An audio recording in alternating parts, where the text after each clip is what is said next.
नमस्ते। यह Kyocera task alpha 180 मशीन का विजिट नोट है।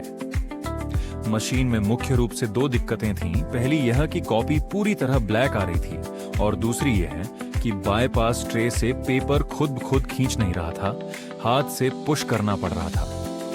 मैंने ड्रम और चार्जिंग सेक्शन को चेक करके ब्लैक कॉपी की समस्या सही कर दी है और बाईपास ट्रे के पिकअप रोलर और मैकेनिज्म को क्लीन करके सर्विस कर दिया है।